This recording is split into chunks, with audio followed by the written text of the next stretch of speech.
Welcome to the One Bloody Take movie podcast, where we go back in time several decades to browse the aisles of your local video store. I'm Paul. And I'm Russ. And today, due to the weather, we stayed home and we used the streaming services to watch the 2025 movie The Hermit. So get your popcorn and snow caps ready while we give you our bloody take. This movie kind of, for me anyway, came out of nowhere. It was suggested by a friend who also has a movie podcast, and they occasionally get screeners and things like that. And that's the only reason I even know this movie existed. It's directed by Salvatore Schifani. This is his first shot at making a horror movie. And it stars Lou Ferrigno, which we can discuss, but might have been slightly like a little bit of a mistake to feature Lou Ferrigno in this role, but we'll talk about that. Okay. And our other main person is Lisa, who's played by Melina Pauli Weissman, who was from a series of unfortunate events. So not really a deep cast as far as famous people are concerned, but I think with horror more than any other genre, that's not really it doesn't matter. A big deal. Yeah. If they do their roles right, it works. You got to start somewhere. Yeah. The poster and the trailer are compelling enough. They're not amazing, but they are enough to make me say, all right, I'm interested in what's going to happen here in this movie. I want to see, obviously the Hermit is a very scary person and we don't know why. So let's find out. The trailer shows a scene with Lisa that maybe I'm just looking too much into because I've already seen the movie, but she's holding Hugo's spear. I would not have put that in the trailer because she doesn't appear happy as if she's killing someone evil. She looks upset. So I don't expect anyone to put anything together by a 2-second clip, but I thought it was an odd choice. Yeah, I hear what you're saying. I don't know from the trailer that we know enough to know that it's specifically Hugo's spear, but I understand we see him what you're with saying. it.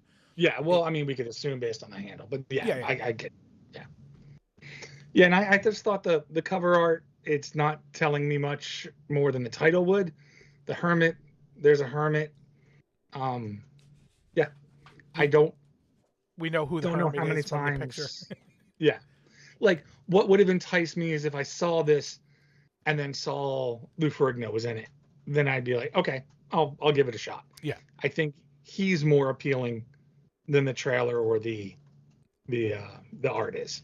I think we're 100% here because Lou Ferrigno has a role in this movie. I don't know that it's a two-sided, it's a catch-22. There we go.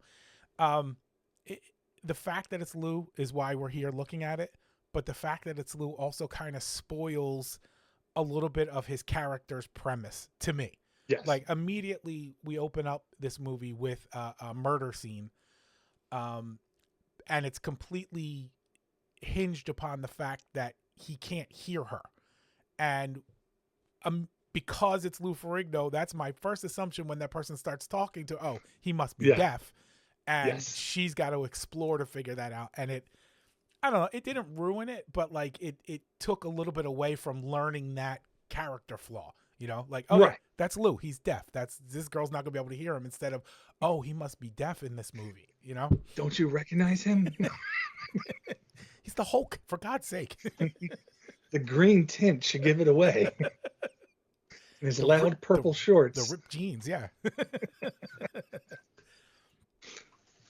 So basically we have, this movie is it's done in a fairly interesting manner. It is mostly what it is it is a interview with a person who we believe survived the Hermit, who is a killer in the woods, who gets people who come to his property and kills them and makes them into food, apparently. Unbeknownst to the retailers or the sheriffs or the park rangers in the area, that he is turning humans into food. See, and this is one of my problems with the movie. He's a hermit, but he has his own beef jerky business. Like, And even then, like the wind chimes, and I get that this wasn't, this is his childhood house, but those wind chimes seem relatively new. It's like one day he's like, oh, you know what would be nice? Some wind chimes. I'm gonna hang those up right here, and then I'm gonna get back to selling my beef jerky. Like, I don't think he lives the hermit lifestyle because he goes into town a lot. He goes into town a lot. The park rangers clearly know who he is and have some sort Yes, of repertoire, repertoire. some sort of I can't relationship with believe I him. said it. A bleep, a bleep, a bleep. The park rangers like they know enough about his personality to know how to treat him and approach him properly. Yes. He is certainly a little bit, off center, but yeah, the fact that he's got Hermit Jerky, like as soon as I saw that, I was like, okay, I have a hunch as to where this is all going. Right. But also he does live in the woods by himself, so just being a hermit doesn't mean you exclusively have to be isolated from the world. And I would think that the wind chimes are probably a good way to attract a wayward person towards their Yeah, death. that works. Like I'm walking through the woods and I think I'm lost, but then I hear those chimes. I'm going to say there must be a human over in that direction. Let me head that way, and then I'm dead. And then from the lost human perspective, you're lost in the woods. You stumble up on that farm. Pigs, place looks, disheveled. You're in the middle of the woods. I'll take my chances with the bears. Clarice even mentions it at some point, something along the lines of, Yeah. I've seen horror movies. I know how this goes. Yes. Walk away. I saw the Well, Blair Witch Project.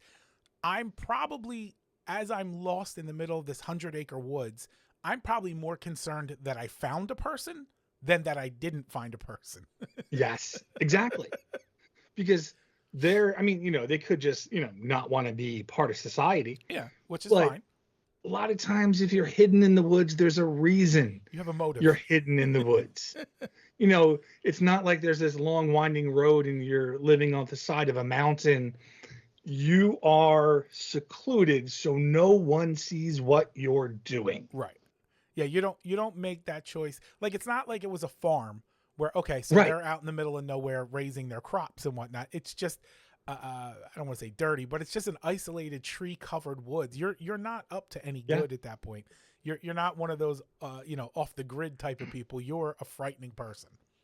And not to mention, I am doubling down on my desire to not interact when I see the pigs.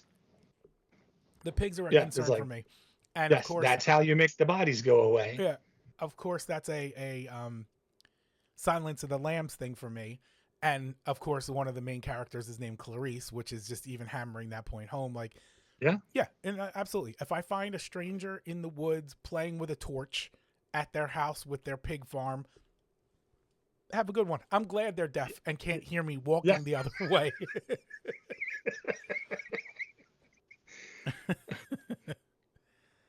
So overall, I thought this was a pretty okay movie. I don't know. The interview with the main character is pretty cool. They didn't do a great job of hiding where it was heading, but it was still fun to see it go there. I feel like there's a little bit that ends this movie that kind of is unanswered, inexplicable, as far as why she chooses the path she chooses. But pretty much at this point, I guess, again, horror movies have conditioned me to, if there's a singular survivor to a long and well-known killer, that person had something to do with it. Yes. Right. They weren't the victim, or at least they weren't the victim the entire time. If there's somebody who's been known quantity for killing dozens and dozens of people, and this one, and I'm not calling her frail, but this one slight girl is the only person who ever survived this attack, she's somehow intertwined with the whole thing. Yep. And I felt like this movie was made by Netflix with how they want to make movies. make sure you announce what you're doing. Make sure you mention this. And this movie would have been, if in the Usual Suspects, Verbal sat down at the start of the questioning and said, "Hi, I'm Kaiser Sose." Verbal. Yeah, Verbal can. Yeah. Yeah. I'm going to tell you a bunch of lies. See if you can figure out what I'm trying to say. And there is one thing in this movie, we're going to get there when we get there, but is so infuriating to me. Oh.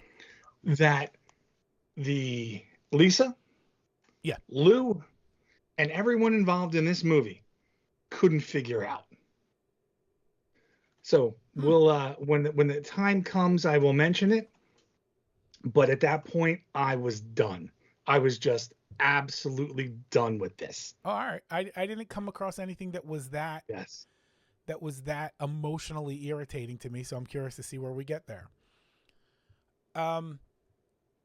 So we start out the movie right away. We get our body bag right at the beginning, which I always appreciate in a movie like this. Yes. We have a girl, Doris, lost in the woods. She's trying to find her way out of the woods. She winds up at the hermit's property, and the hermit burns her face and then spears her. And he is very good with the spear. He is. This man can hit a moving car at 40 miles an hour from behind with no problems at all. He is a gifted spear thrower. This bag is very well done. We get to see her burnt face. Her burnt face looks pretty good for as quickly as he burns it. It looks about right. We get to see the spear. It's not as good as when Dad gets speared. Oh yeah, no, that was my favorite one. But it is a pretty good spearing. So we're off to a roaring start, even though we don't entirely know what's happening. Besides the fact that the spear has Mama's Boy carved onto the side of it. So we're getting our sort of psycho plot, if you will. And a lot of times, not always, the first death, they don't want to just show you all the tricks in their bag. So while we don't get the visual of the spear impaling her, we do get the shot of her with the spear going through her body when it's all the way through. Yeah. So they're giving us a little, and then when he yanks it out, we don't get that either. But that's, I feel like if you just keep showing the same thing each time, it doesn't have the same impact. So I'm fine with how they did this. Yeah. And so we kick the movie off with that, and then a montage of news reports and things like this, letting everybody know that there have been dead people in the woods for quite some time now, and these bodies keep cropping up, which in retrospect is a little annoying to me, because there is one singular person living in these woods as best as we can tell. Yes. And there are a lot of bodies that keep turning up, and people who keep getting lost roughly around the same area. And we have not taken any action against this one person living at the epicenter of this murder plot. Yeah. At all. Because I'm assuming this is modern times. This is today. I think so. So with that said, with Doris, and there's a theme throughout this movie where people are typically not good at what they do. Right. Doris is a social media influencer in nature. She's saying, "I'm lost again, guys, but at least I'm in America where they speak English, so that means she can get some help." But she doesn't tell her audience she's lost. She's like, "Hey, everything's fine." Disconnects, and then she's lost. So, how good can she actually be to constantly be getting lost?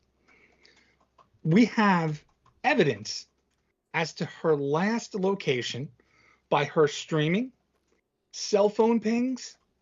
So if all these people, and as we find out, all these people for probably 40, 45 years constantly go missing, and we can pinpoint a generalized location as to where they go missing, and now we have actual evidence of that last location, irrefutable.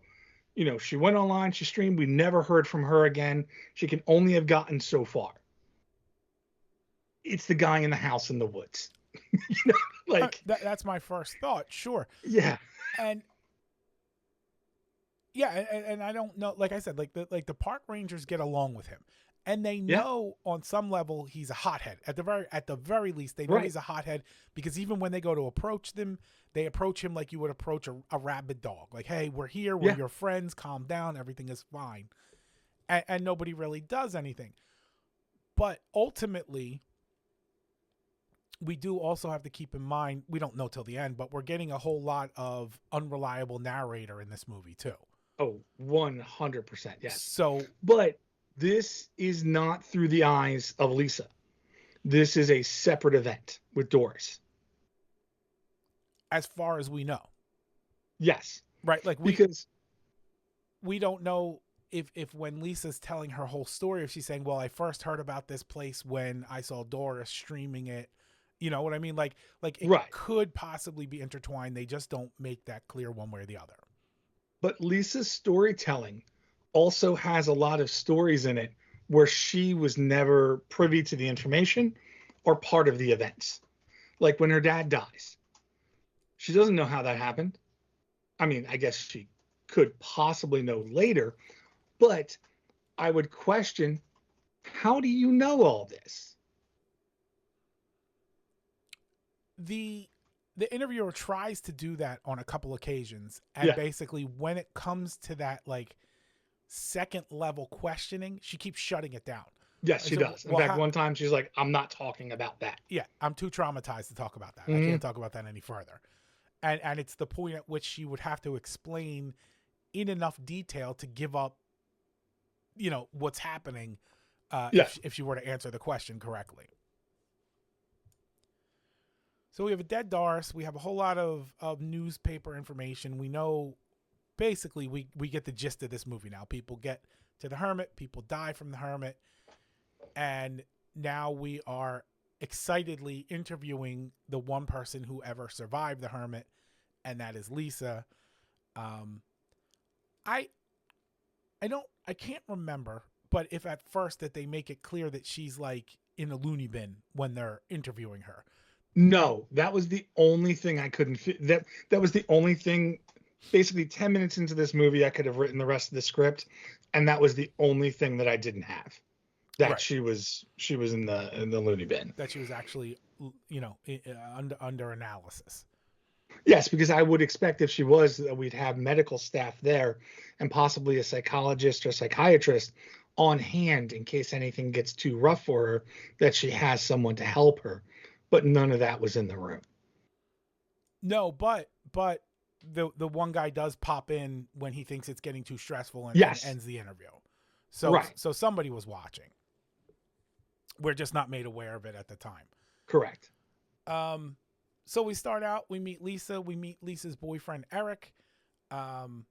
We know that Lisa has lost her mother to lung cancer, and we meet her father, who's a bit of a shitbird, but also he's just lost his wife, so you have to like give him a little leeway on this, even though he's in the house smoking after she died Right. of lung cancer. And that's what did it for me. Once I saw that, I was like, she's gonna kill him.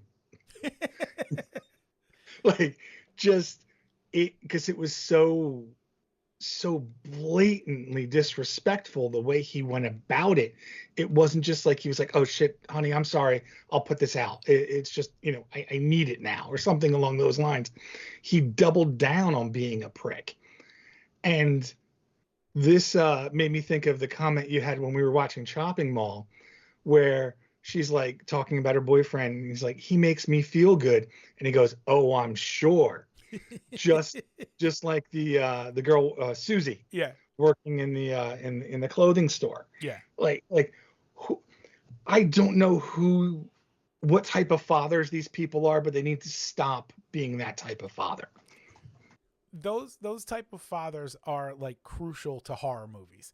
You Yeah. have they are a archetype father in these horror movies, because at some point it's almost like they have to paint a reason for you to not care that they've gotten killed. Yeah. When they do get Or killed. root for them to get killed. Right. Yeah. You're either rooting for them to get killed, or at some point they get their redemption arc by saving their kid. Yes. possibly by giving up their own lives for it. But that's the only two reasons those characters exist, is either we're thrilled to death that they died, or we're thrilled to death that they gave their lives to save their kid at the end. So maybe they weren't such a bad person after all. Well, I don't know about Tony. He was also cheating on his wife while she was still alive with her best friend.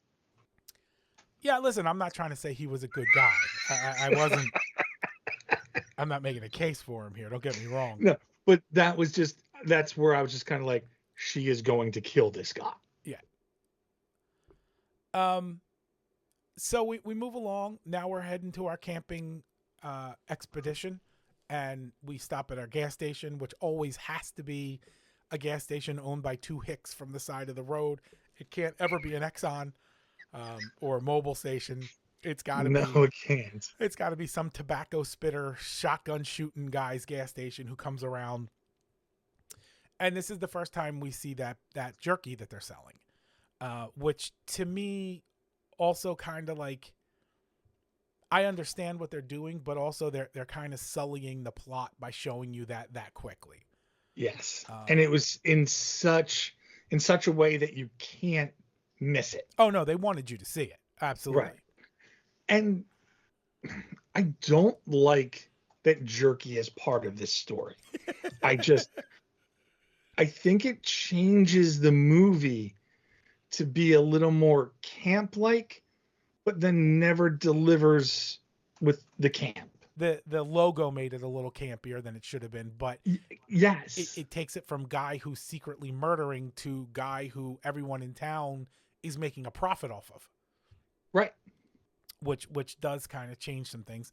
But again, unreliable narrator. Like we don't know that any of this exists by the end of the movie. Right. Right, because the story we're getting is through Lisa's perspective. Yeah. And this is the first instance where I'm just like, oh, they are bashing us over the head with information just in case we're on our phones. Yeah. Where Helen goes, Barry, don't leave that shotgun laying around again. Mm-hmm. Like, oh, okay, Jesus Christ. You don't have to say it. You can just show him, put it like on a tree stump, and then her go, Jesus Christ, and then walk over and pick it up. That's the same thing without talking to me like I'm stupid. This is how This is how you make an hour and 45-minute movie an hour and 20 minutes long. Yeah. And don't forget the guy who comes down from the woods and brings us human jerky. Oh yeah, good point. Yeah, because throughout this whole thing, it made me think of the Invisible Maniac, where he's just pushing that sandwich down the throat of, and that's what I felt like they were doing with all the clues. They weren't allowing me to pick them up subtly. It was, like explosions and fireworks, and then followed by the clue to make sure I heard it. Yeah. It was Blue's Clues, and the dog made its little noise so that you knew what you're supposed to be looking at. So Dad sets up shop at the campground. He's going to go fishing, which gives obviously Lisa and Eric time to walk off on their own in the middle of the woods that they're completely and totally unfamiliar with, but are massive and sprawling woods. And he knows of this fishing spot because Mr. Schlick with the New York license plates pull up and ask the hillbilly pumping his gas where the best fishing spot is. You're not going to be led to the best fishing spot. And if you are, it's in the middle of Camp Murder. So you never, ever, ever do that with the type of presence that man has. So, yeah. So what you're saying is every townsfolk doesn't like the big city slicker and is gonna reroute them to either their death or just a poor experience. I would lean more towards poor experience when you come in and just go, where's your best fishing hole? Like, I think you can ask the question, but you have to ease into it and have a little bit of back and forth and just generally be a different type of presenting person. I think you work at that gas station and you see Tony come in, you're begging he asks for directions so you can send him To the down the wrong wrong place. path. Yeah. So he'll Not never to say come back they're again. not going to do that with everybody, but that guy, they're doing that with. So he'll never patronize your store again Yeah. if he survives. I just want to go back a little bit. When the hermit kills Doris, he has her and he says she's too skinny, and he Yes. basically hangs her out to dry. Yeah. And then while the news reporter is setting up her interrogation room, she says, "I want to get some more details on the story. The story that they're selling is too skinny." Like this too skinny is a recurring theme. Yeah. And then as to your point of beating people over the head with the plot, when Eric and Lisa are in the gas station, Lisa buys a book called Orphans of the Woods. So if you weren't entirely sure what was about to happen, yeah, that's what's about to happen. She let you know. And it comes with a magnifying glass, yeah, which is telling you to look for clues. Mm-hmm. Yes. So nothing about the movie. It wasn't the subtle hermit. It was just the hermit. Can we just put a clue emoji on this book and then people? The little psych sounder happens every time they pan around.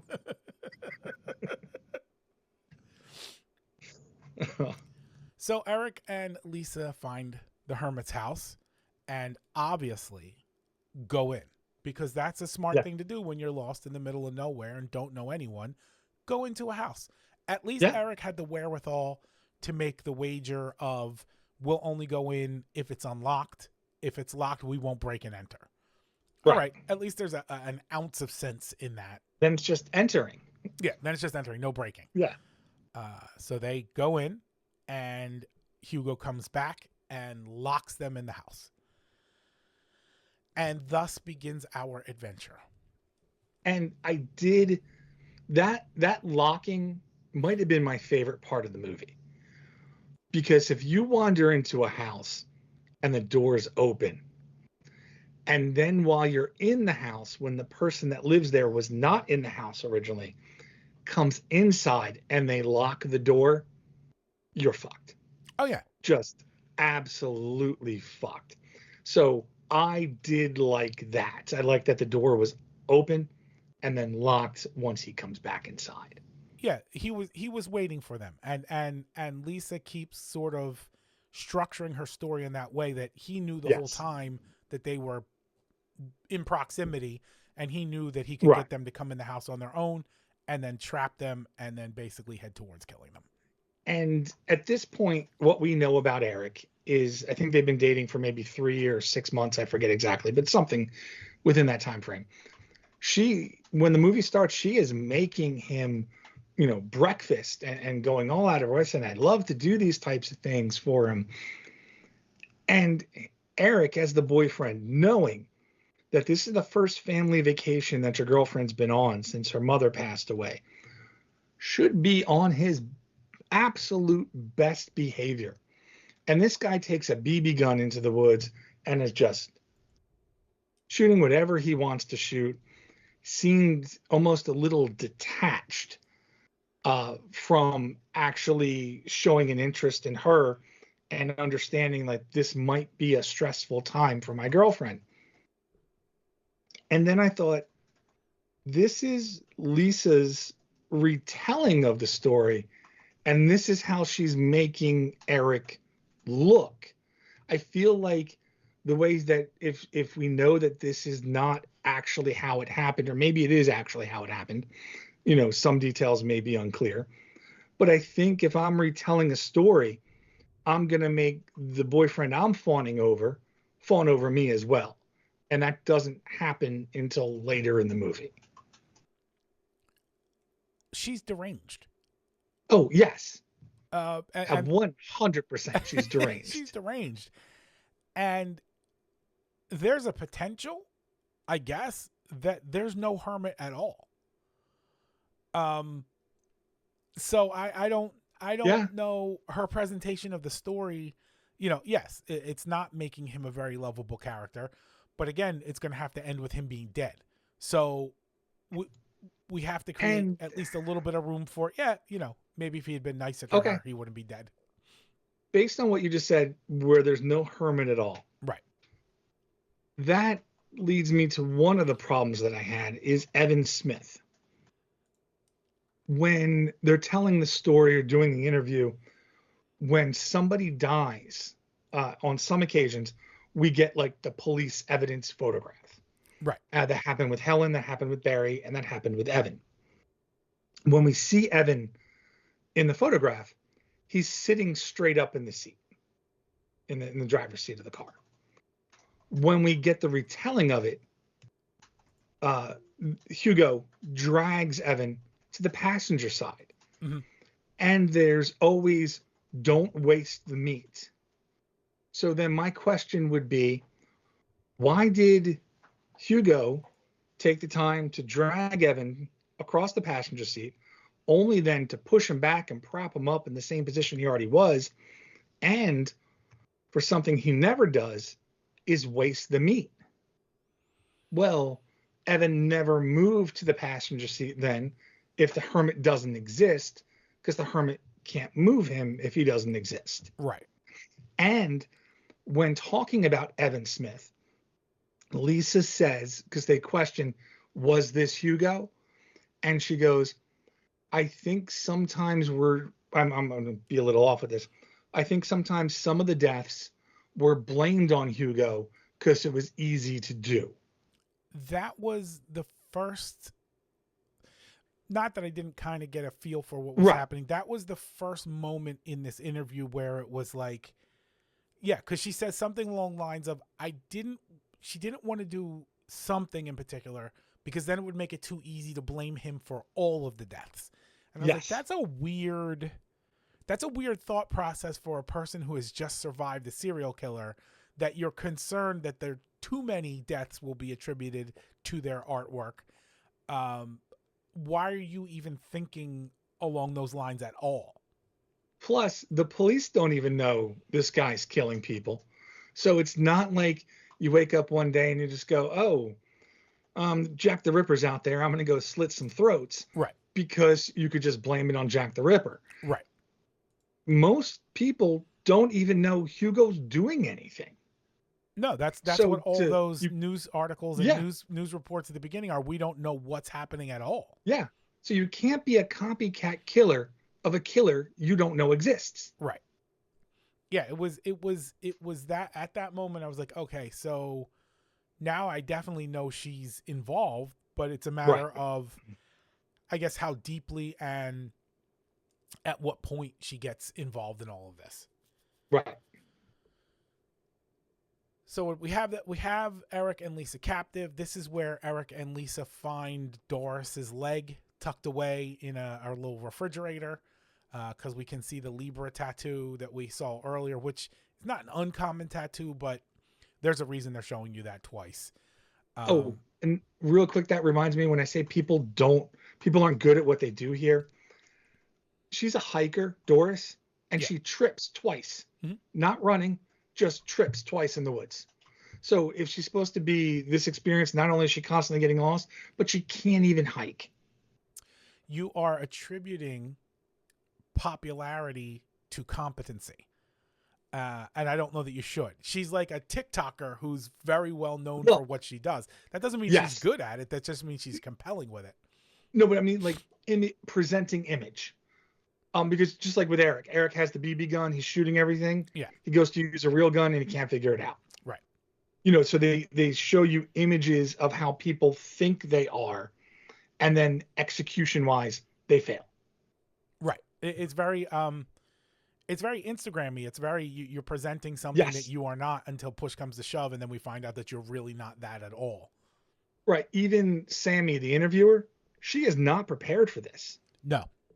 So, like, it's another situation where she should know things and she doesn't know them. The most crucial question in this movie, if you think that the Hermit exists and the Hermit is on this path, the most crucial question is, what happened to the Hermit's mother?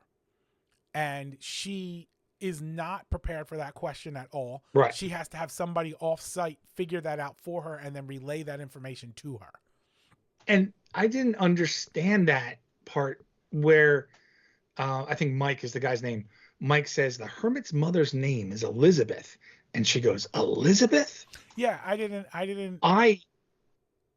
Maybe they cut something that would have helped us with that. I don't know, but I couldn't trace that back to anything meaningful because they said it like it had meaning.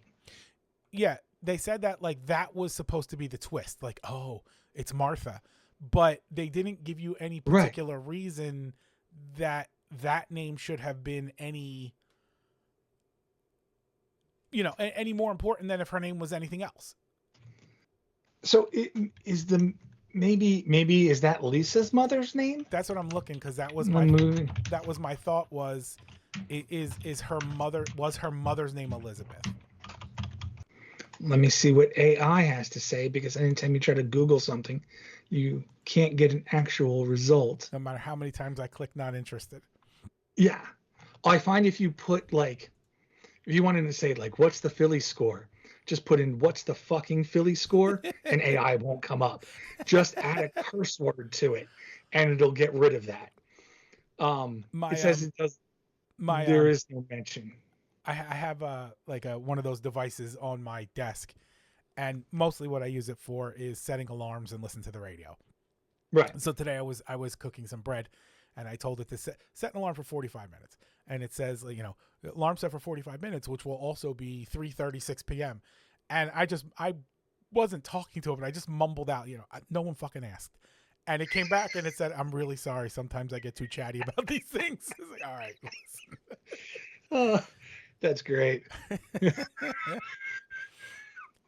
No, it doesn't mention her name, but maybe we have to dig a little further into that and find out if it was Elizabeth. Maybe there's a clue in there somewhere. With even if it was, Elizabeth is not a wildly unusual name, right? If her name was something very particular and it was like, oh, that's a very unusual name for two people in this story to have.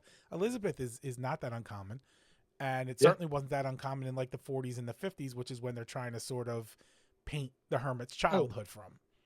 Okay, well, maybe I'm just dumb. Isn't Lisa short for Elizabeth? I don't think so. I guess it could be. Yeah, shortened form of Elizabeth. Okay, so there we go. So she was telling her that she's the mom. Yeah. All right, well that makes that twist a little bit better and a little more reason for her to be surprised by it. Yes. The other thing with this was, at this point in the storytelling, it's pretty clear that Hugo mostly kills his captives immediately. And he did not kill Eric and Lisa. He kept them alive. He kept trying to feed them. He was feeding them pig food. And that seemed weird too. Why is he torturing these particular two kids when everybody else kind of, as soon as they get on the property and get caught, they get dead? So they work on their plan to escape. They're going to pee. She's going to pee in a bucket finally, which is the smell is going to cause. Hugo has super smelling powers because he's deaf. His other powers have enhanced. That just makes sense to me. Yeah. Like a Daredevil sort of situation. But that place, they mention how bad it smells. Yeah. When they walk in. So if you add piss to an already foul stench, can you pick it up? It just freshens it. Yeah. And we also get some scrapbook stuff about the mother, and seeing that their beef jerky won prizes at the county fair or something like that. Yeah. But then that's conflicting with what Eric says at the gas station when they said this stinks and Lisa says it smells like shit. How good can it be? But again, unreliable narrator. So I just found it odd that the beef jerky that smells so bad it's compared to shit is winning prizes at the fair. Well, also we don't know, that town, that could be the only people bringing beef jerky Yeah. to the town. So there's that. But yeah, Yeah. so we know now, the whole process here. The only thing we don't know is why Lisa's still alive. And that's pretty much going to be the exposition for the rest of the movie, is looking for Lisa and finding out why Lisa survives. At this point, Lisa is getting pressed in the interview. You can see that she's getting kind of exasperated. So they decide to take a break from the interview for a quick moment. And they do. We go outside. We see that our interviewer is taking a quick smoke break to calm down, right there where it says don't smoke, no smoking. And this is when she first talks to Mike, and she tells Mike that, like, basically she's just getting the basic information that everybody else knows, and we need to dig a little deeper into this and make it a little more interesting, which is like pretty much the opposite of her concerns going into the interview, because her concerns seemed to be that it was going to be exploitative, no matter how she pronounced that word. That it was going to be an exploitative interview for this girl, and she didn't seem comfortable with that, and now she's all in on making this an exploitative interview. Yes. And getting what she can out of the ratings and whatnot. Yeah, no, she quickly changes gears. And there's a part before the smoke break where they talk about Eric, and wants to know, you didn't see him take him anywhere. And Lisa says no, and she questions it again, and she's like, I said no. So this is, if you're distracted scrolling on your phone, where, oh, you're going to pop your head up because of how that was said and because they had to repeat it to you. Right. Although we see in the flashback or the retelling where she's chained up, or like she's in the room, and he drags Eric away. So in what we see Eric being removed from the room, but she denies knowing that.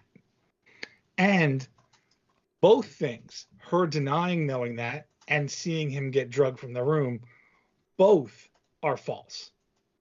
That is not how it didn't play out like either one of those scenarios. No. She definitely knows what happened to him, and he was never drugged out of the room with her left behind. Right. Even though she doesn't verbalize that. Right. Because she can't. Because if she does it now, then we're going to know what's happening. But we know that she's lying at this point. Oh, yeah. So during this break in the interview, we learn a little bit more about Tony, Lisa's dad, and a little bit more about their relationship, his relationship with Clarice. Now, the way they played this, I really thought at some point Clarice and Tony were going to have sex. Like, it felt very much like Clarice and Tony were pushing down this tension between the two of them, that's where that was going to head. I thought that as well. But I also didn't trust Clarice, because she's magically at the same fishing spot he is, says the same thing, the guy sent me here. And then when a rational, reasonable person should be panicking that their child is missing, she's telling them, don't worry about it. Here's some alcohol. So it's like she was keeping him there and keeping him occupied. Yeah. So everything else could happen. For the most part, it felt like Clarice was being painted as the hermit's feeder. Like she was there. She was his pimp, basically, for lack of a better phrasing for this. But like that she was setting people up to go get killed by the hermit. Like that's making really sure they're not. Like. Yeah, making sure they're not too skinny. Right. So you're not wasting your time. Not too skinny, and everybody else is distracted. And like you said, she's getting Tony alcohol, and then getting him more alcohol, and then telling him, don't worry, your kids are, I'm sure your kids are fine. And you can't really call the Rangers anyway because they're not on duty after hours. You can still call the police. You're like, you could still call the Rangers and just check, like, hey, my kids are missing. I'm not going to trust that you guys just aren't on staff at the moment. If it's 3 a.m. and you say, hey, my daughter and her boyfriend have been gone since 12 p.m., it's dark. I can't find them anywhere. Sorry, sir. Well, tonight's a Saturday night. Tomorrow's Sunday. We don't come back into the office until Monday. Hopefully your daughter shows up before then. If not, give us a call. We're Right. here at 8 a.m. Right. Like, that is not how that works. Somebody will come out and a search party will start, especially if you're lost in the woods. Yeah. So Clarice leaves to go get more alcohol, and Tony hears some noises and does the standard talking into the woods sort of thing, which I get. I know you don't like it, but I get it. Don't. I have definitely done this, maybe when I was younger, but I've definitely walked into a dark basement and started talking to the definitely no one that's in the basement, even though I've heard noises. Oh, well, that's different. You're doing that for your own sake. Yeah. Here, he thinks he's actually talking to someone. He thinks his daughter's there. And then after saying that, put it this way. It's three things. It's someone there to kill you, it's your daughter, or it's an animal. And in two of those cases, you don't want to be making noise because you don't know what type of animal. So I think it's okay to initially start like, hey, Lisa, if that's you, I'm really sorry. But when Lisa doesn't respond, that's when you got to be like, oh, I'm going to take my 5-minute speech down to 30 seconds and hope I survive this. Well, he had to get all of his apologies out. He was making up for the asshole that he's been since mom died, which by the way, once again, he lost his spouse. I don't necessarily feel comfortable putting any sort of hex on him because he's not handling losing your spouse at a younger age appropriately. You know what I mean? Oh, no, I get that, but also his daughter lost her mother. Understood. And he doesn't seem to care about that. No, it's only how it's affecting him. Understood. And yeah.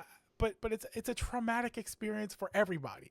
Oh, so 100%. I can't necessarily write down like, okay, you're supposed to be doing X, Y, and Z, and you're not, so you're a terrible person. No.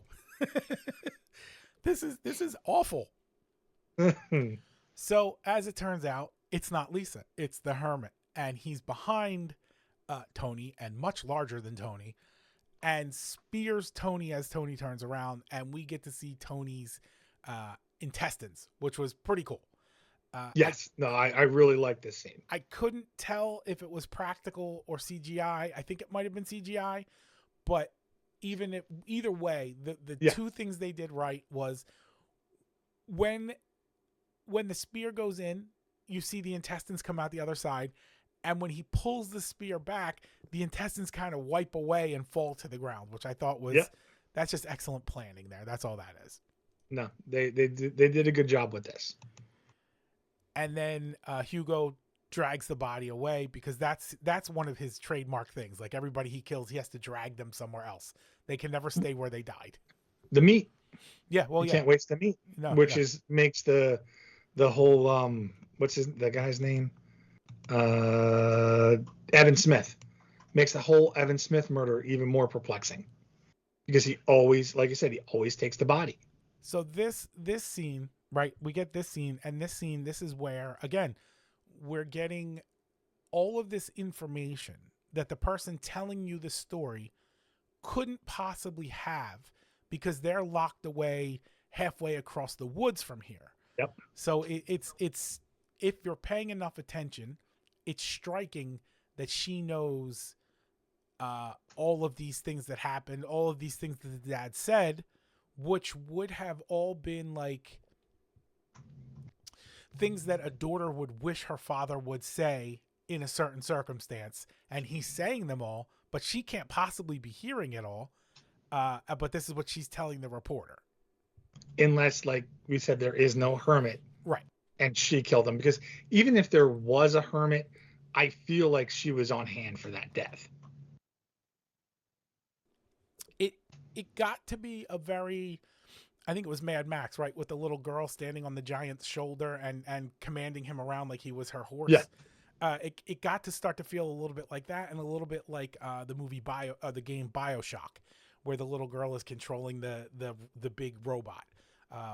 It started to feel a little bit like that, where she's just commanding the Hermit to do her bidding, but we still haven't really gotten to the understanding of why she decided to take this path. And the cool thing is, we never will. No. The Rangers go over to Hugo's place, I guess, to sort of investigate because Clarice has said something to them. Clarice, mentioned something. I forget what it was exactly, but Ranger Scott said, or perhaps the owner of the property saw them and just told them to leave. And he goes, well, did you talk to the owner of the property? Oh, yeah, I guess I'll do that.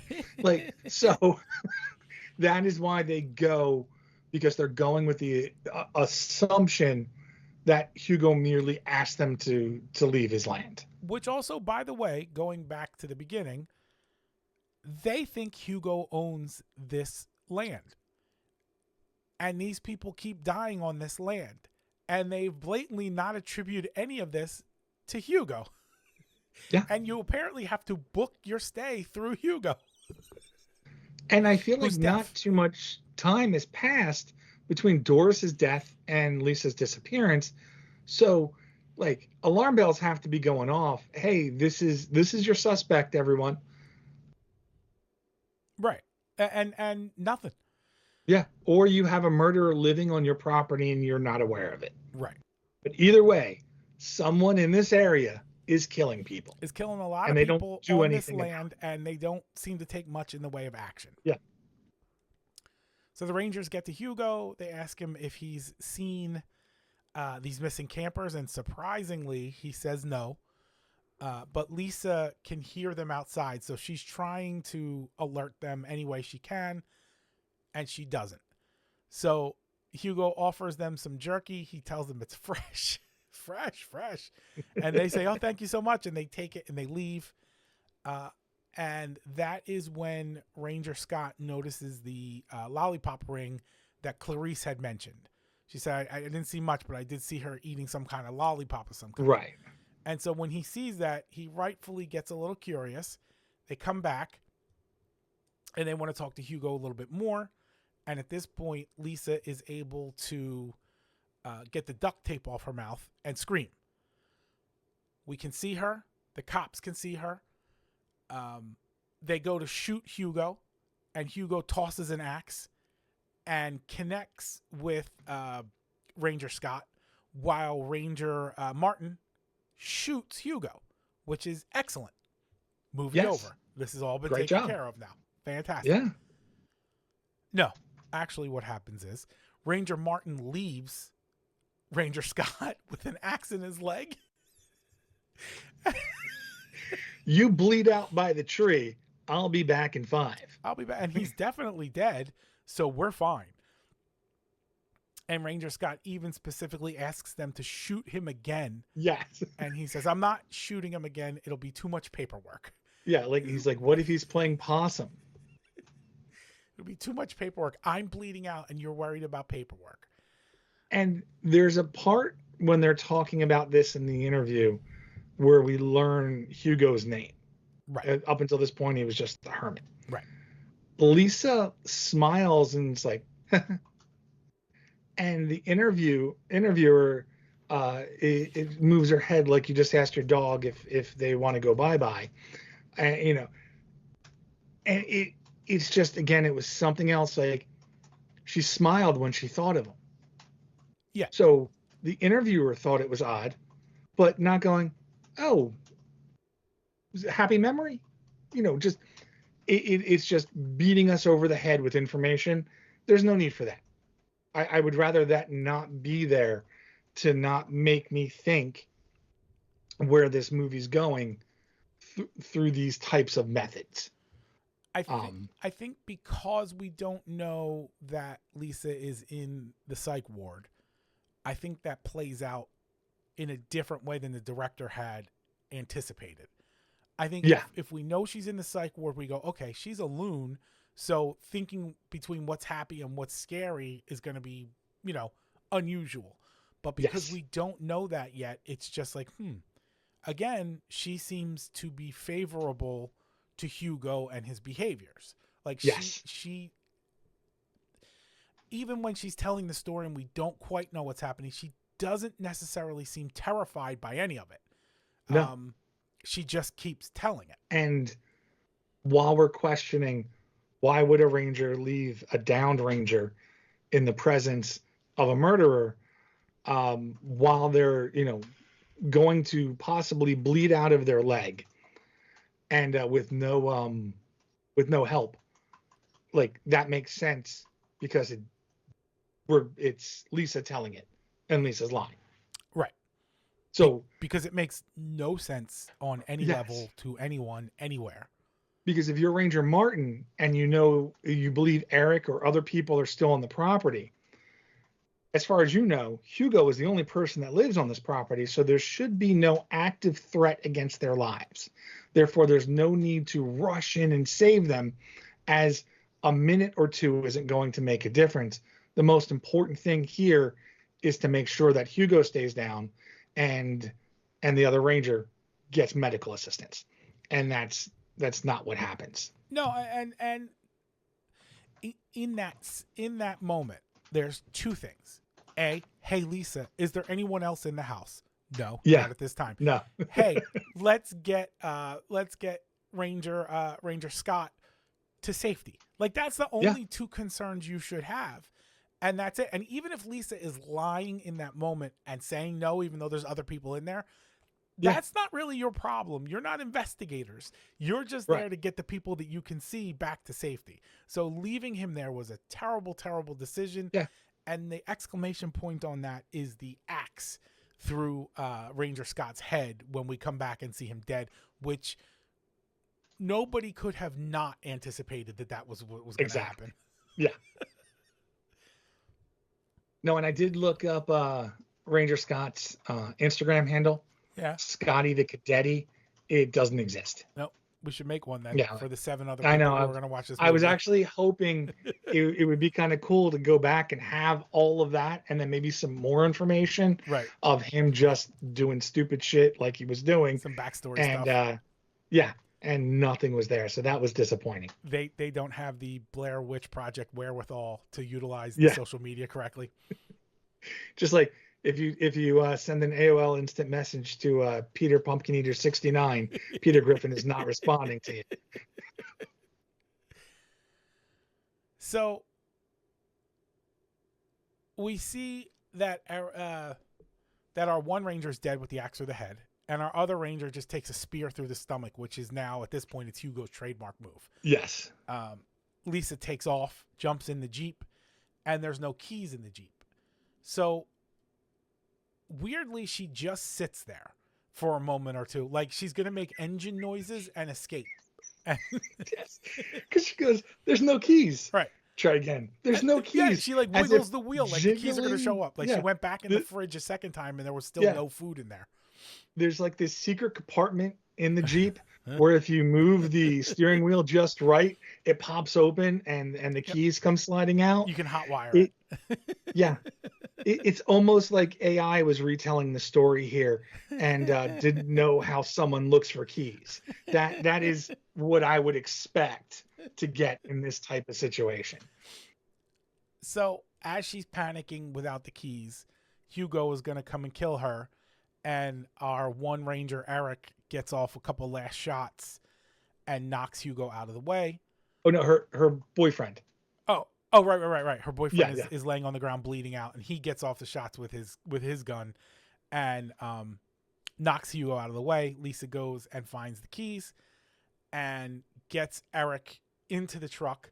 They start the truck. They go to drive away, and Hugo shows back up and yanks Eric out the window. Lisa aims the gun, and Eric basically just says, "Just go, just get away." While Hugo is choking him out in that moment. So she agrees and takes off, and Hugo goes to fire the spear, and it hits the truck, but it doesn't hit her. Right. And this is her escape from this as she tells the interviewer. And this just stood out to me because and it's not like Eric's an awful person, but Eric just didn't seem like a good boyfriend.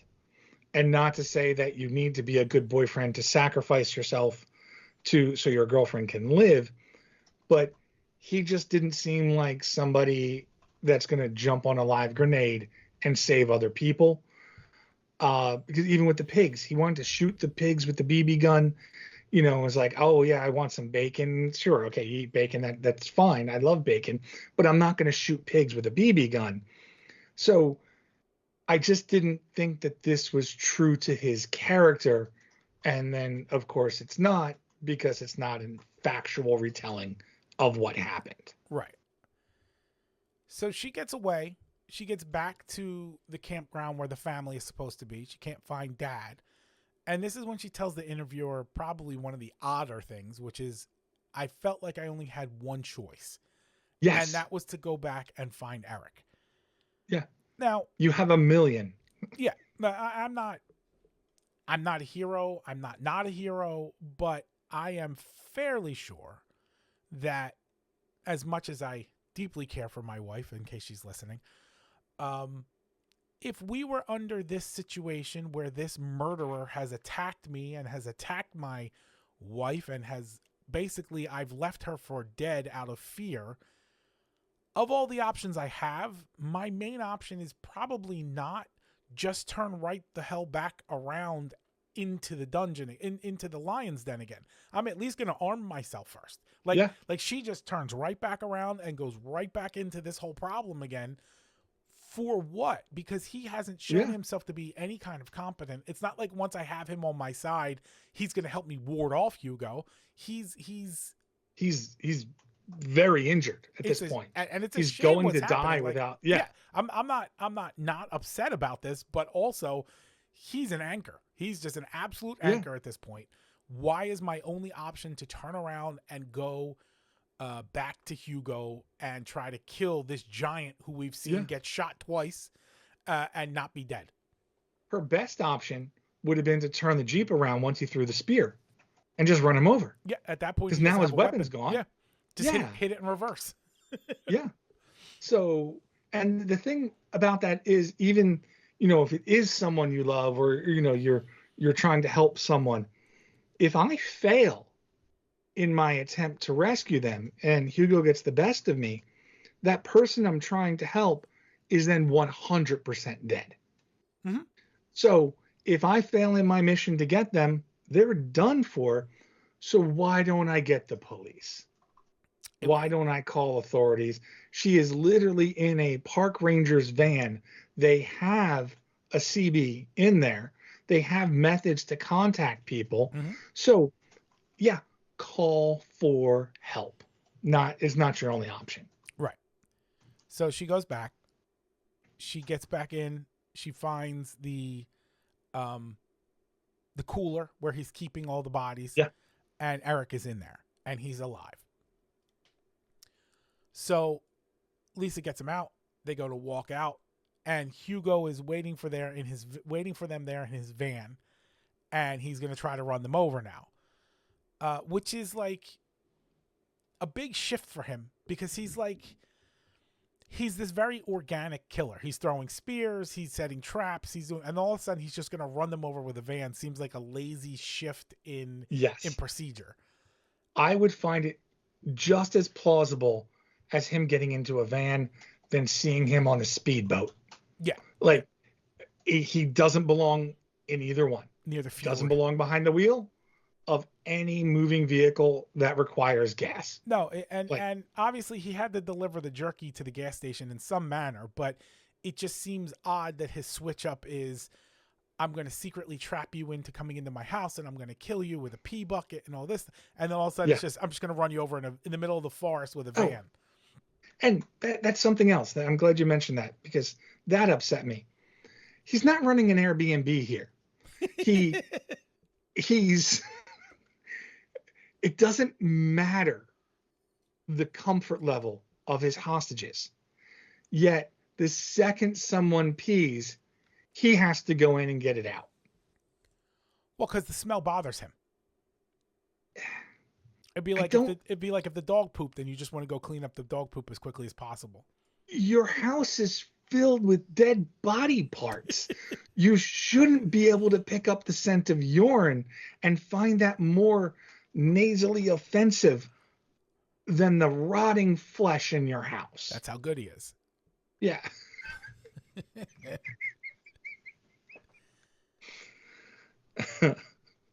So we're getting, now the story's moving around again, and we find out that the van crashed into the pig pen, and Lisa said they were already gone and had left Clarice behind, hoping that she would just survive. Which again, Yeah. really really odd decision, Yes. considering what's been happening. Right, because no one needs to stay with Hugo.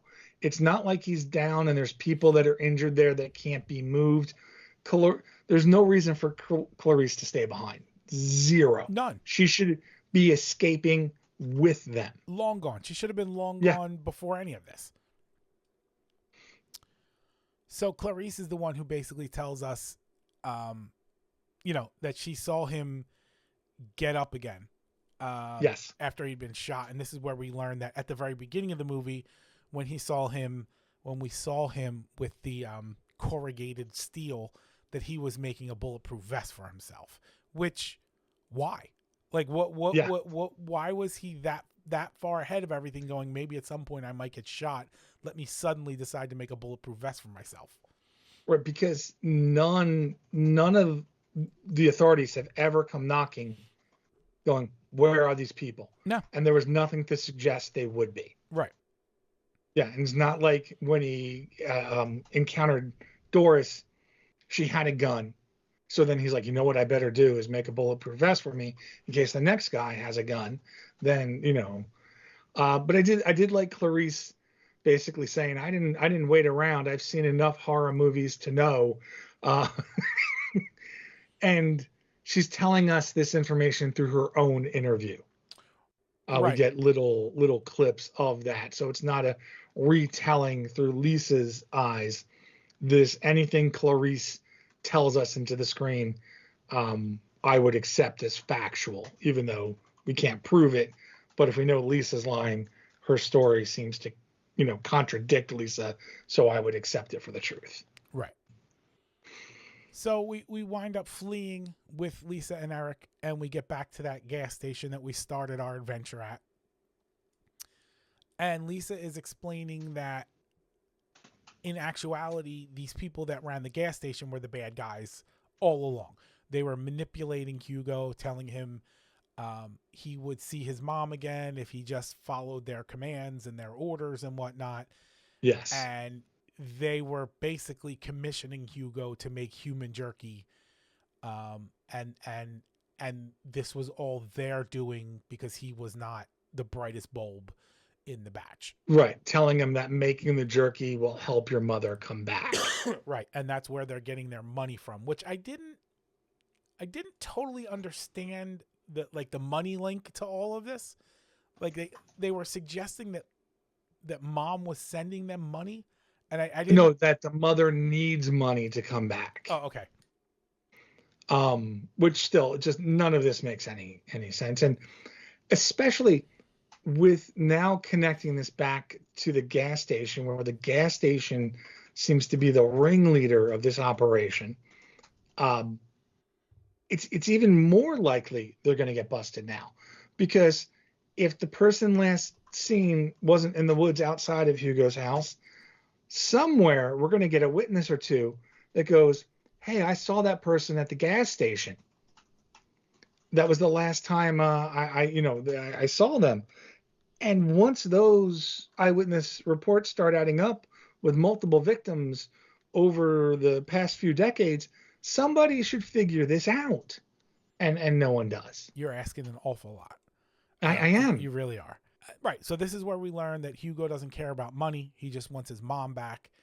I guess we're just under the impression that Hugo thinks his mom ran away or left, but wasn't dead. We find out now that Eric has died in the back room of the gas station. And now the two people who run the gas station, Helen and Barry, they're now afraid that Hugo's going to come after them for the meat, which doesn't make any sense because they're the ones that are sort of his production line. And if he kills them, what's he going to do? Take over the gas station and run the gas station himself? Like that. And it's not, he didn't find out they were lying to him. Right. I would understand if they, he found out, oh, you've been tricking me, you've been using me, and then he kills them out of anger. He just wouldn't kill them for no reason. Right. Exactly. Because they're not trespassing. That seems to be the biggest thing that annoys him out of everything is trespassing. Yes. Even though he's the one running the land and inviting them there. Or at least booking them. Lisa has to explain that she got out of there because she got her hands on the shotgun.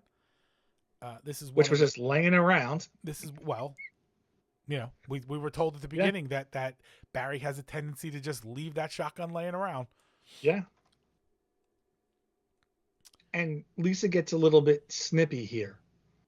To where, she said, how'd you get out of there? I told you they had a shotgun.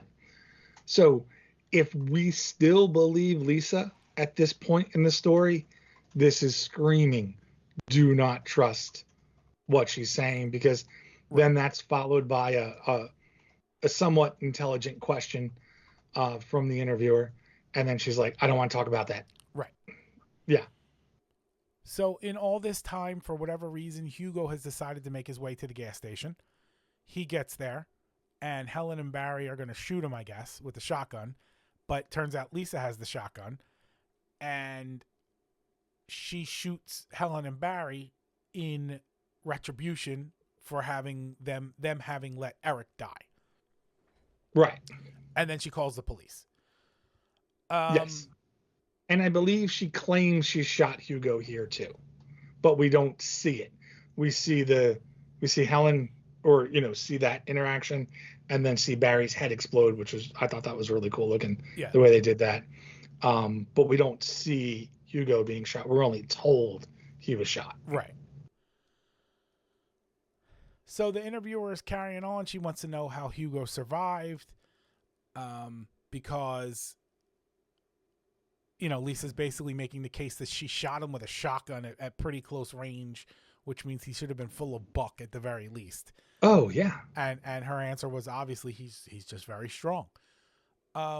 That's not how strong works in most cases. Strength does not overcome torn limbs and torn muscles and blood. Yeah. I mean, you might have a tiny little bit more of muscle to get through, so maybe the bullet doesn't go quite as deep, but that's it. That's absolutely it. Right. We don't have Eric's body, but this must be because Hugo took it away. Like this is where the story is completely unraveling at this point, through and through. And I think to Lisa, I mean, loony bin, but Lisa should have understood that there's a survivor to this story that can contradict a lot of the things she's saying. Clarice. So, yes. Yeah. I would almost think the way I craft my story, I'm going to be very, very careful about how I talk about Clarice or any of the events that she was in. So it's a, she said type of thing, without being able to blame Lisa or accuse Lisa of lying. And I don't think she does that at all. Right. So the interviewer now is pulling at all of these different strings. Where was Eric's body? This timeline seems weird because you've been gone for 8 months, but this all feels like a week's worth of exposition. I thought it was 2 or 3 days. Yeah. And then she finally asks, the question that we would all want to know, how did you survive Hugo when no one else has managed to do that? Right. And it's not like he's an emotional killer or anything like that. He's just very robotic in his actions. So what did you do so differently that he decided to spare you? And that's pretty much when Lisa doesn't want to answer any more questions at this point. She's done. Yep. And this is the first time we learn that Lisa is at the Greenmore Psychiatric Hospital because one of the attendants comes in and says that'll be enough. We need to give Lisa her rest. So this is where we learn that the entire thing has been happening. The entire interview has been happening in a psych ward that Lisa has been checked into.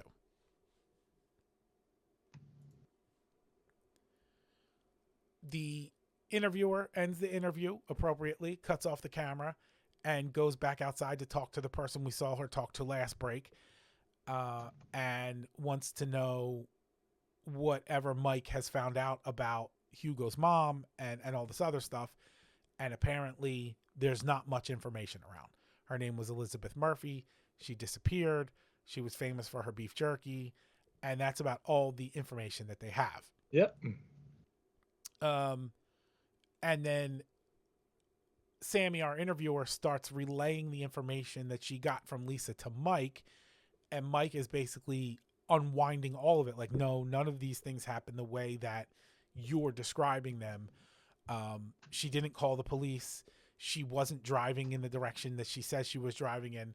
All of these things start clicking together that Lisa is lying about all of this.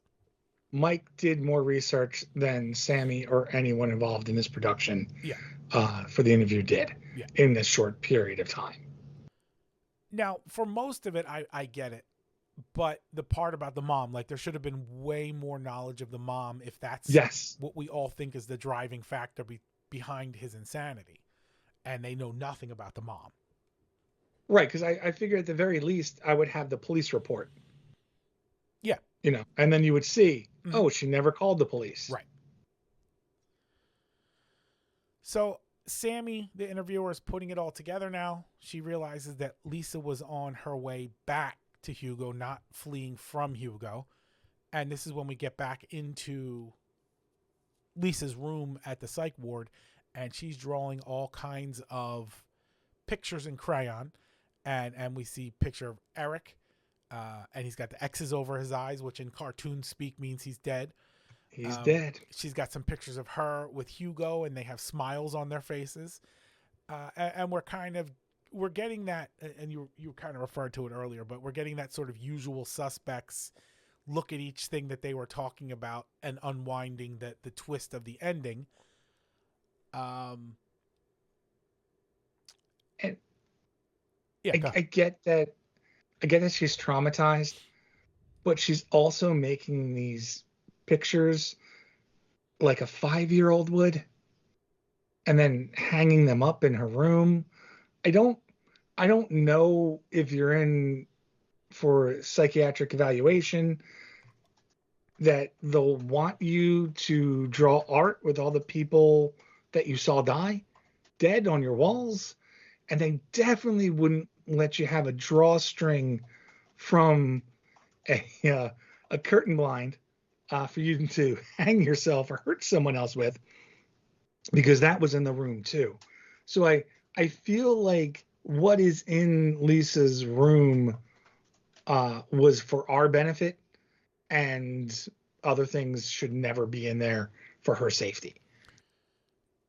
It had to be for our benefit, and our benefit exclusively, because she's there because she's under observation, because we think that she has survived this traumatic event. But all of those pictures that she's drawn do not make her appear to be traumatized. They make her appear to be friendly with the person we think was traumatized. Yes. So while the pictures don't necessarily mean what we think they mean, if anybody was paying attention to any of this, they would have a lot more questions for her than just letting her talk to someone about, what they talked to her about. Right. No, because if I'm her doctor, I'm 5 seconds in that room, I'm like, you seem to be celebrating people's death, and you seem to be happy with the killer. Maybe you had something to do with it. Why are you guys smiling? Yeah. So what we get at the end of this movie is Hugo shows up at the psych ward and kills everyone on the way to freeing Lisa. So he has finally reunited with his mom, which was his dream the whole time. And that is pretty much where we're left with this movie. Is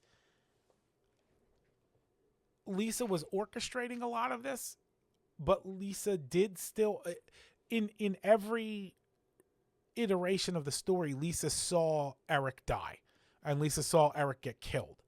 Yes. It's just a matter of where and when in the story that it happened. And Yes. that seems to be the trigger point for when she figures out that she can manipulate Hugo. Right, because I forget she puts on the mother's dress, which fits her exactly for some reason. Good luck. Yeah. And at that point, she just takes the role of the mother. Right. Just instantly, it feels like just, steps right into it. And I like the concept, but they didn't.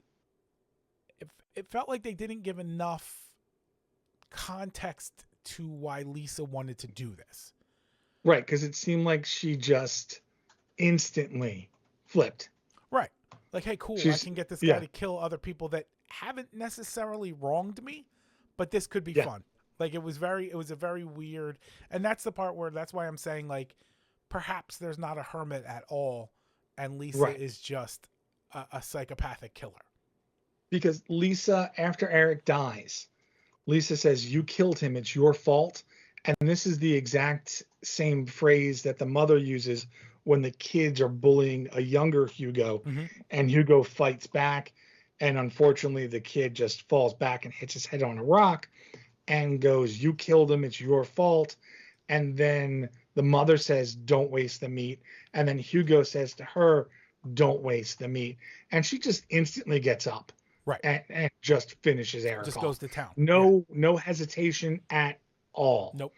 So it was confusing and weird, but that's what they gave us.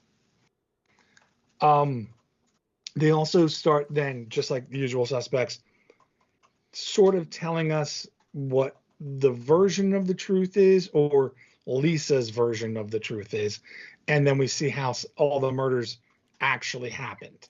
Right. This is where I lost my mind. Okay. When the Rangers approach Hugo, Ranger Martin says to Ranger Scott, he's deaf, but he is really good at reading lips. So he's kind of warning him, be careful. Right. So we know he can't hear. It's not like he's hard of hearing. He cannot hear, but he can read lips. When the Rangers come to the property, Lisa and Hugo are standing at the window. Lisa sees them outside, and she says, "Don't waste the meat, Hugo. Kill the intruders." If Hugo had just walked away, I would just say they're on the same wavelength. They know what must be done. Hugo says, "Yes, Mama," as he's standing directly to her side. How the fuck does Hugo even know that she spoke? They're in tune with each other. Yeah. I'm just like, did they forget he was deaf at this point in the movie? Unless there's no Hugo. There's no Hugo. Right. Yeah. So if that's the clue to tell us there is no Hugo, then bravo. But otherwise, everyone forgot the main thing about your main character. Yeah, I have no counterpoint here. Yeah, because like if he doesn't respond, then we can just say he knows what has to be done. Right. She knows what has to be done. They don't need to communicate. She's just verbalizing her feelings, and that's fine. I would not have been upset if he just walked away without a response. But once he responds, that means he hears her. Yeah. Um, yeah, yes. Yeah. I don't know what I'm supposed to say here.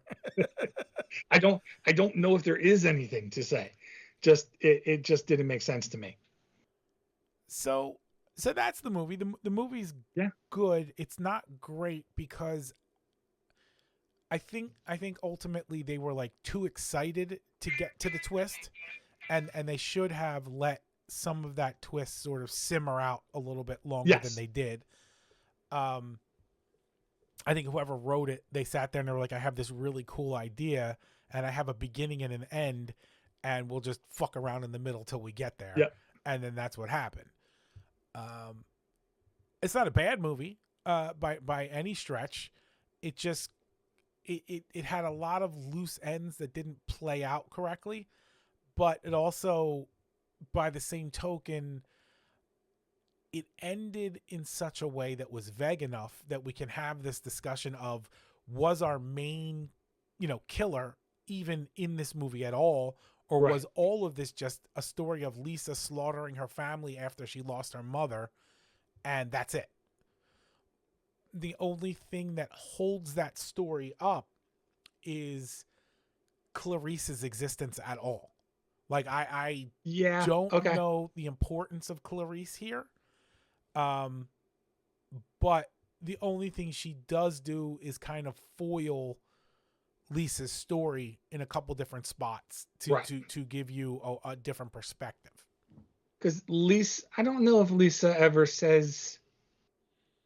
No, I think Lisa shoots him. Well, she says she does, but like you said, Yes, like we not never. Lisa. Clarice. Clarice. Yeah, I think because I remember I thought it was funny. Like Clarice is like, "You crazy motherfucker," and I think that's when she empties some rounds into him. At the when he's driving at her with the van. Yeah. Yeah. So I think then Hugo has to exist. If Clarice says she saw Hugo, unless Hugo's just scared and he's not a killer, like it's sort of like, you're on my property, you're freaking me out, Right. and he does hear his mom talk to him all the time. So maybe Hugo exists, but he's not a killer. And Lisa saw that opportunity to sort of blame this on him, which then stays in line with the line she says about Evan Smith. It's like Yeah. people just blame these on Hugo. Right. So that's the movie. You know, I guess we can play the old "How do you survive?" and the answer to "How do you survive?" is what every horror movie since the beginning of time has taught us: don't go into the goddamn woods if you don't know your way Yeah, around. Don't go exactly. camping unless you know your way around. Do not enter a strange home in the No, woods. no, It's never. deep within the woods. It doesn't have to be in the And woods. Don't enter a stranger's home is an excellent, excellent piece of advice for yes, any walk of life. yeah, yeah. It's just if you don't know what you're doing, don't do it. Yeah. That's pretty much it. Not if you're going to be in peril if you get it wrong. Yeah, You know, yeah, if you don't know how to skateboard and you skateboard, you might break a leg. That's fine. Give it a shot. If you don't know yeah. what you're doing and you're going to wind up a hostage in a house in the woods being tortured with a blowtorch, don't do that at all. Don't do Period. that. No. Yeah. And then, if you're the killer, how do you improve your game?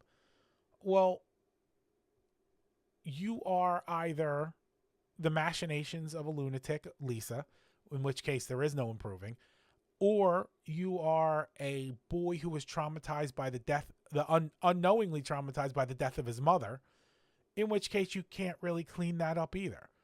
So Yeah. And Hugo is his best self in this movie. they've been killing since he was a child. Yeah. So the fact that either Lisa has killed a bunch of people and didn't get caught, and Hugo has been killing people since he was a kid and never got caught, Right. and then continues to kill at the end and gets away, you don't have to do anything different. Right. You're doing it. You're doing great. Yeah. You're living the life. Yeah. Did they make the movie they set out to make? I think so. Yeah. I just, you mentioned it earlier. I think they wanted to make a horror movie with a twist. They made a horror movie with a twist. I think they thought it was a lot smarter than it came off. So I was about 50-50 on whether they actually made the movie they want. wanted to make based on that, but I'm going to say they did. Yeah, I'm with you. I think they had bigger visions of how that twist plays out, Yes. and a little more of like the audience sort of, oh, and that didn't work because they weren't discreet enough with what they were doing. But yeah, I Yeah. think they wanted to make this movie and catch you off guard at the end, and they kind of did. And so yeah, they Yeah. made the movie they set out to make. They could have made it better, but they made it what they wanted. Would you watch it again? No. I I would, this type of movie, I would usually get a good amount of enjoyment from going back and watching all the things I missed. Right. Just to make sure, did I catch everything? They made sure I caught everything. Right. They were nice enough to So, shout it out to you. yes. So even if I did miss something, it's insignificant based on what I didn't miss. And so I'm just not going to enjoy it the second time through because there's nothing new to experience. And it wasn't the type of movie that had a bunch of scenes otherwise that would make it highly probable that I would rewatch it. I I don't think I would ever say to someone, "Hey, I know a movie you have to watch." But if they asked me about it, I would just kind of say, "You can give it a shot, but keep your expectations low." Would be my advice. All right. So, I mean, that's basically the answer. But how do you fix this movie?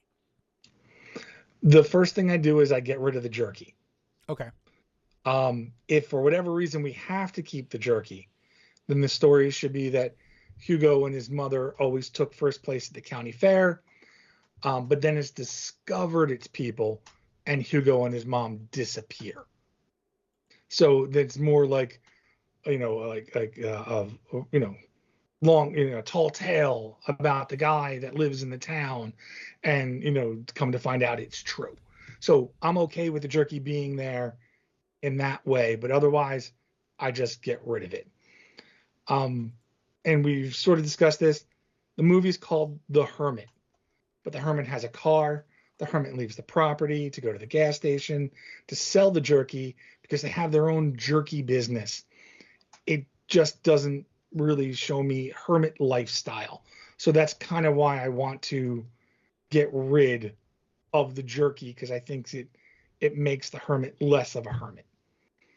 I would, when Barry and Helen die, I don't, because they're basically getting killed. Lisa's retelling is that they're getting killed because of the jerky and the mother. It's just, they'll just be in the path then that Lisa's taking. So it's she has to stop to get gas or whatever it is, and she just kills them, or Hugo kills them for no witnesses type of thing. Like, you can't know we were here. But I want to do the end differently. At the end of the interview, we have the orderly come in and say, that's enough for Lisa. I think that Lisa needs to be the one to kill him.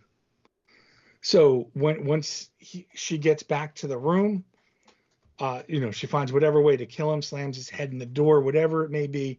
Lisa needs to be the one to do it. And then Lisa needs to kill her way out, just to show how far into this she is. I mean, we know it based on her becoming the mother, but just to see she is 100% committed to this lifestyle.